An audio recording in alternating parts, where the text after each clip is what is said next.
साल 2017 था। मैंने दिल्ली यूनिवर्सिटी से अपना ग्रेजुएशन कंप्लीट किया। उसके बाद एयरफोर्स का एग्जाम एफकेट दिया, साथ में एसएससी सीजीएल की कोचिंग लेना शुरू किया। पढ़ाई चल रही थी, एग्जाम पास आ रहा था, एफकेट का रिजल्ट भी आया। 3.5 मार्क्स से मेरा सिलेक्शन नहीं हो पाया। लेकिन इस सब के बीच में एक चीज थी जो मैं नहीं छोड़ पा रही थी, हर फ्राइडे जाके थिएटर में नई फिल्म खुद से देखना। और ऐसे ही एक फ्राइडे मेरी जिंदगी में अंधाधुन आती है। एक दोस्त से उस फिल्म की एंडिंग डिस्कस कर रही थी, उसको मजा आया तो उसने बोला रिकॉर्ड करके इंटरनेट पे डाल देते हैं। रात में 10 बजे वो वीडियो डाला और 12 बजे तक उस पर 250 व्यूज आ गए थे, जो सुबह 2000 में बदल गए। बस यहाँ से फिल्मी इंडियन की शुरुआत हो गई। ये सब राम कहानी मैं आपको इसीलिए बता रही हूँ क्योंकि काफी लोग मुझसे पूछते हैं 7 साल हो गए लेकिन मैंने अपने चैनल पे कभी किसी चीज का ऐड क्यों नहीं किया।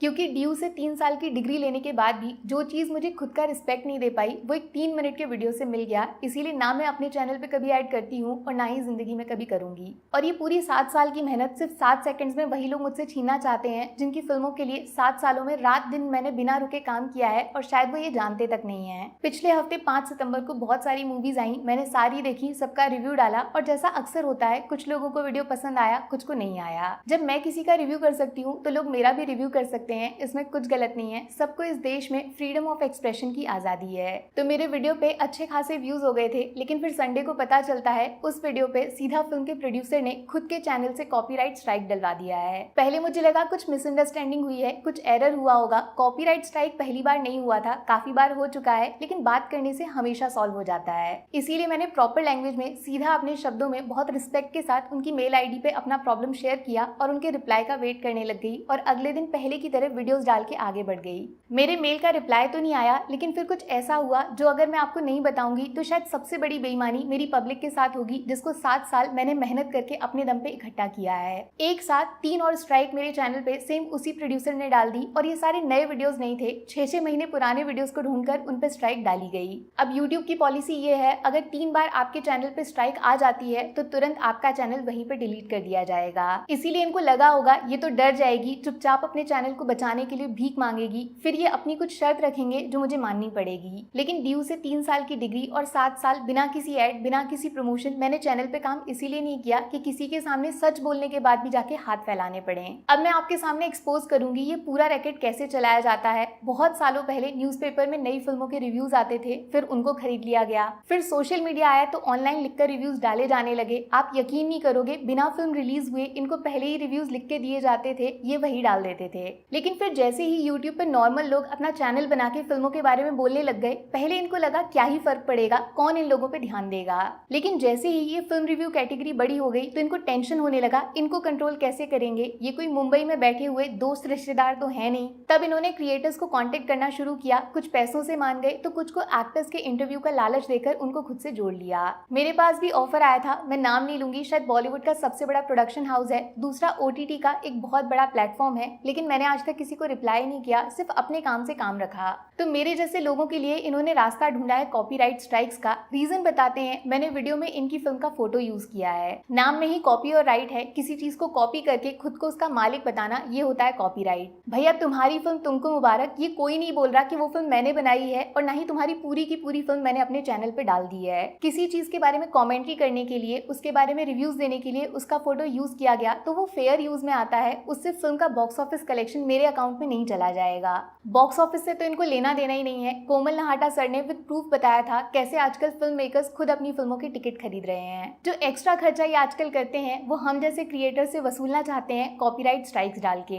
सोचो अगर प्रेमानंद महाराज कॉपीराइट स्ट्राइक्स डालने पे आ जाएं तो इंडिया में 50% यूट्यूब और 50% इंस्टाग्राम चैनल्स अभी आज डिलीट हो जाएंगे। लेकिन उनके बारे में बात करना, राधा रानी, भगवान कृष्ण के बारे में बात करना, यही तो वो चाहते हैं। इसके लिए वो कोई कॉपीराइट स्ट्राइक नहीं देंगे, जितना उनके बारे में बात करोगे उनको अच्छा लगेगा। फिल्म क्रिएटर्स का भी यही काम है, वो फिल्मों के बारे में बात करते हैं, ये उनके लिए भगवान जैसा है, उनका करियर है, रोजी रोटी है। कोई ईमानदारी से काम करेगा तो उस पर स्ट्राइक डाल दोगे। अगर टारगेट करना ही है तो पायरेसी वेबसाइट्स को जाके करो ना, वो तो बिना डरे पूरी की पूरी फिल्म थिएटर से रिकॉर्ड करके इंटरनेट पे फैला देते हैं, उनको क्यों नहीं मिलती कॉपीराइट स्ट्राइक। और ज्यादा शिकायत है आपको, मैंने आपके फोटोज यूज किए तो ऑप्शन होता है क्लेम डालने का, उससे उस वीडियो से जितना रेवेन्यू आएगा वो पूरा का पूरा उस चैनल को चला जाएगा। लेकिन ये उनका इरादा ही नहीं है। जितना मैंने टोटल यूट्यूब से कमाया है 7 सालों में, उतना ये 7 मिनट में रोज कमाते हैं, फिर भी सोचो शांति नहीं मिल रही है। इनका क्या इरादा है? एक न्यूज सुनी होगी आपने थोड़े दिन पहले, बहुत सारे प्रोड्यूसर्स मिलके एक मीटिंग करने वाले हैं जिसमें नेगेटिव रिव्यूज डालने वाले इन्फ्लुएंसर्स, रिव्यूअर्स पे क्या एक्शन लेना है वो डिस्कशन होगा।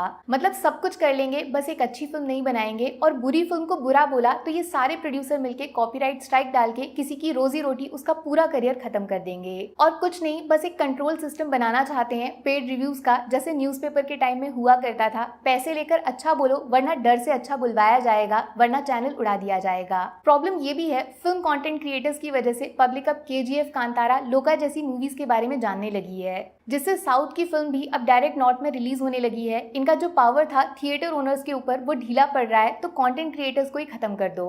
सेम यही केस हुआ था मोहक मंगल के साथ भी। उसके चैनल पे 2 बार स्ट्राइक्स डाल के उसको अपने हाथों की कठपुतली बनाना चाहते थे, 45 लाख तक डिमांड कर रहे थे। भाई अगर पैसे ही चाहिए ना तो आप बहुत गलत इंसान को टारगेट कर रहे हो। ना तो मैं ऐड करती हूँ और ना ही आप लोग मुझे खरीद पाते हो। पैसे कहाँ से लाऊंगी मैं? मेरे पास जो है बस वो ये पब्लिक है। और मैं यकीन से बता सकती हूँ ये सिर्फ मेरे साथ नहीं हो रहा है, बहुत सारे लोग इस चीज से मेंटली परेशान होंगे। सोचो बड़े चैनल्स पे ये सब खुलेआम कर सकते हैं तो छोटे क्रिएटर्स को कितना टॉर्चर करते होंगे। अब बस बहुत हुआ, डरना नहीं है। जैसे मोहक ने ये मेल लिखा था, मैं भी same to same prime minister of India Narendra Modi और minister of information and broadcasting Ashwini Vaishnaw को लिखने जा रही हूँ freedom of speech plus power का मिसयूज करने के लिए। तो नीचे दोनों की मेल आईडी शेयर कर दूंगी। अगर आपको भी किसी ने इसी तरह डराया धमकाया है तो सारे मेल्स, जो भी मैसेजेस आए हैं, कोई कॉल रिकॉर्डिंग है, सब कुछ इकट्ठा कर लो, सब बता देना। लेकिन हम सबको बचाना पब्लिक के हाथों में है। आप लोग जिनके लिए हम काम करते हैं, कोई भी क्रिएटर आपसे मदद मांगता है तो प्लीज एक बार उसको सुन लेना। बस लोग सब देख रहे हैं और अच्छे से जानते हैं इस सब के पीछे मास्टरमाइंड कौन है, ये ऊपर तक पता होना चाहिए, उसको एहसास होना चाहिए। मेरी टेंशन मत लेना आप, ये चैनल डिलीट करवा देंगे तो हो जाने दो, दूसरा बना दूंगी। मैं अपने नाम को मरने नहीं दूंगी, फिर से पब्लिक कमा के सच बोलना शुरू कर दूंगी। मैंने आज तक कभी अपने चैनल को लाइक सब्सक्राइब करने को नहीं बोला, बट प्लीज लाइफ में मेरी कभी कोई बात अच्छी लगी है, मेरी वजह से कुछ अच्छा देखा है तो ज्यादा से ज्यादा लोगों तक इस वीडियो को पहुंचा देना, शेयर कर देना, ट्विटर, इंस्टा चाहे जहां डाल देना। मैं कॉपीराइट स्ट्राइक नहीं डालूंगी। Take care, bye bye.